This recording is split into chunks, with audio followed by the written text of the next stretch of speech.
Hello, this is take 359 of Culminating for character analysis of anthropology.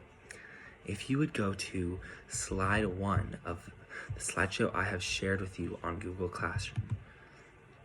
As you can see, my character for my character analysis is Harry Potter. Some things I'll be going over through is the three main subjects of the course: anthropology, psychology, and sociology. I'll also be going through his background, his friends, family, economics, health, and more. If you go to the second slide, you will see that it is about anthropology. Some anthropology type questions about my character is, how has Harry Potter changed trends throughout the whole series? He changed a lot of trends that are more advanced and subtle. Him in the fourth book, when he was initiated unwillingly brought into the Triwizard Tournament, him being there made people make badges and change their everyday life, even just by pressing the badge to taunt him. You could also see this in later parts of the book, in book 5, where once he does an interview, he gets a bunch of mail saying how his perspective changes people's opinions, which can go with trends. Another question I had was, how has Harry Potter changed people outside of the series in the real world? Well, this is everywhere. There are events based off Harry Potter, people having small details like posters of him in their room. A sport, Quidditch. Quidditch is a sport from Harry Potter where people fly around on beams and have a certain amount of balls and they go through ropes and there's different players. People actually recreated this game in real life, which is crazy that a book series has changed people's extracurricular activities. Sorry about that. Another one I had was, how does Harry's presence in times of need change other people's choices, feelings, and overall behavior? This is one I was thinking of right when I started my thought process about how he connected with anthropology, because anytime you can see he's involved, people use him as a rallying point, as a rebellion. Especially in the later parts of the book, he is used for people's spirits. If you'd go to the second slide, please. This slide is about psychology. My first question was, what's Harry Potter's motivation? Well, he has a lot of different points of motivation. He has lost a lot of significant family members at the hands of Lord Voldemort. And his motivation to what is he trying to do? He is trying to defeat Lord Voldemort and get rid of dark wizards. And this is because Harry's parents were killed at the hands of Lord Voldemort as a very young kid. So he is not only trying to avenge them, but try to bring happiness to the world. My second question for psychology was, how does Harry Potter's appearance affecting him? You can see this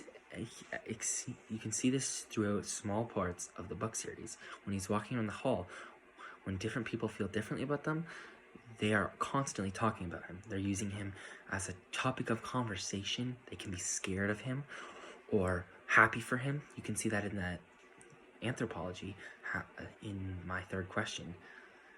That this kind of leads into sociology. My last question was, how has his emotions been sculpted?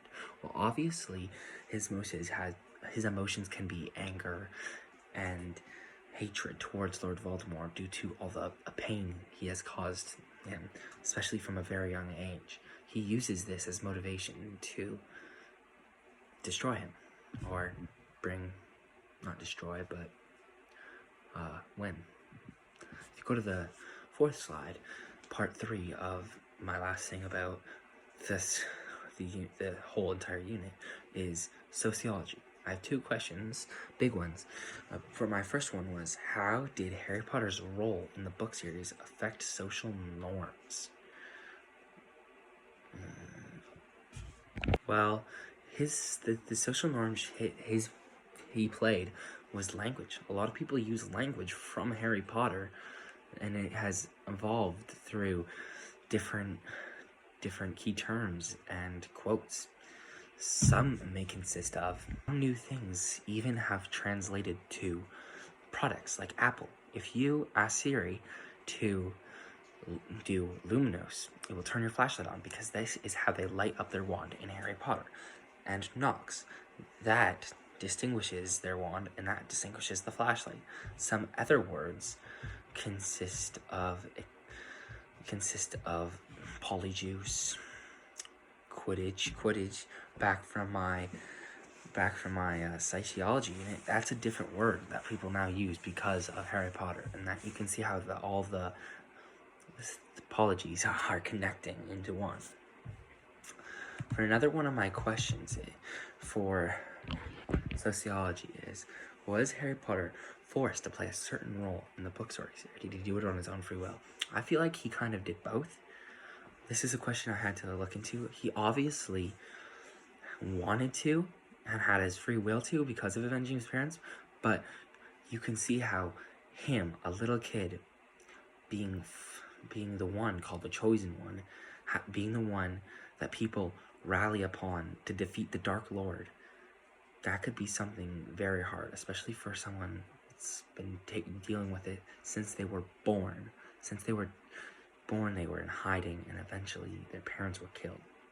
So that was my three of the main things about the unit. But if you go to the next slide, this is some background information about Harry Potter. Both his parents, Lily Potter and James Potter, died at 21 at the hands of Lord Voldemort. If you go to the next slide, he had other parental figures, but like Sirius Black, his godfather, as you can see in the collage, he also died at the hands of a Death Eater, Bellatrix Lestrange, which also corresponded with Voldemort. Dumbledore was kind of a fatherly figure to Harry Potter, just like Sirius Black, but he also died in pursuit of destroying Lord Voldemort. He also had Hagrid, which many times in the book, Hagrid quoted saying, "We always said it, we are the same." They were family no matter what people say. Brothers, or as a fatherly figure, he is the first person that he knew in the wizarding world. He also had a very close connection with Molly Weasley and Arthur Weasley, more so with Molly Weasley. You can see in the 5th book, when they were talking about how Sirius Black isn't his father, he rebuttals saying, "You aren't either," to Molly Weasley, and she says, "He's as good as." This shows that she appreciates him as just as much as a son. But his family isn't all good. There are some who don't love him. His aunt and uncle and cousin are not very loving towards Harry Potter, and I will be talking about that more later in my slideshow. If you go to the next slide, I will be discussing economics.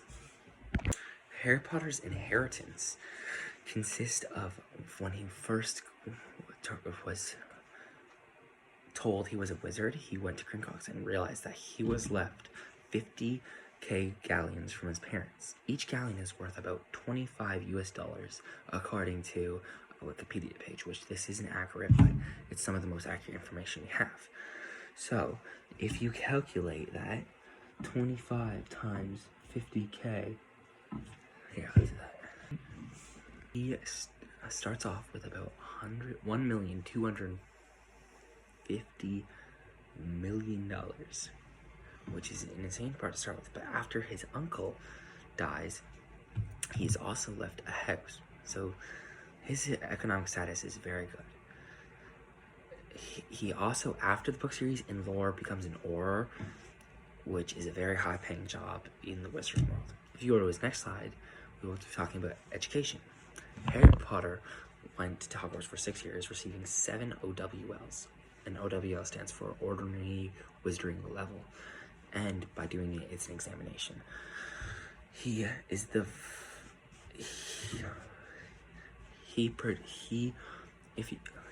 participated in the Triwizard Tournament against his will, but that was something he did as a part of his education. He learned a lot from that experience. He also learned a lot from the experience of being the youngest Seeker in a century.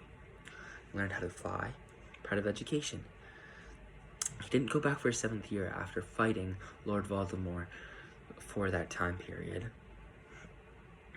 And every single year he was at school, he had to deal with Lord Voldemort in some way, shape, or form. Fun fact, he was supposed to, if you were to ask his aunt and uncle where he went to school, they would say that he went to St. Brutus's school for incurably criminal boys. Yeah, that just shows a lot about his aunt and uncle's character, which will we be talking about in the next slide. If you would happily go to the slide titled Abuse. He had to deal with a lot of mental abuse, not being in a loving family, and having to think of the fact that he didn't have his real parents because of murder. They were constantly not treating him the same as his cousin. His aunt and uncle. His aunt was named Petunia Dursley, his uncle was named Vernon Dursley, and his cousin was Dudley Dursley. Dudley also mentally abused Harry not being strong enough when he was a kid to fight back, and his aunt and uncle never taught their son, Dudley, to not physically abuse Harry. Another form of mental abuse was when he was at school, and as I was talking about in my first 3 about the colleges, is how people talking about him, how his mood affected everyone, must have been a really hard form of way to spend time at your school. If you'd go to my next slide, it will be talking about medical history. Although this is different because of his extremely, like, one person only has this diagnosed thing, he formed a bond with Lord Voldemort when Voldemort attempted to murder Harry at a young age. Part of his soul was connected to Harry Potter, and when Voldemort didn't have a body, whenever he was close to him, Harry would feel pain in a scar he had on his forehead. Eventually this evolved to whenever he was feeling a strong source of rage, and then he could even feel the same feelings as Lord Voldemort. And eventually seen into Lord Voldemort's brain. But that did not go very well because he used it against him, and eventually you can see how this is sort of a medical problem with his brain. We would go to my last slide. This one is friends. This is kind of smaller because Harry Potter only chose a select few to call friends. His best friends since the first year of Hogwarts were Hermione Granger and Ron Weasley. Ron Weasley being one of my favorite characters in the whole book series, apart from Fred and George Weasley. He also befriended Neville Longbottom, Luna Lovegood, and a lot more in his time at the DA. But his friends stuck with him through and through, in the 5th book going to the Department of Mysteries to fight the Death Eaters. His friends stayed with him and believed him no matter what, especially Ron and Hermione, who left school and was trusted with Dumbledore's secrets. They left school in the 7th year all together, and that shows a very extreme bond between as friendship. And thank you so much for going along with my presentation for my culminating activity for character analysis of Harry Potter. Thank you.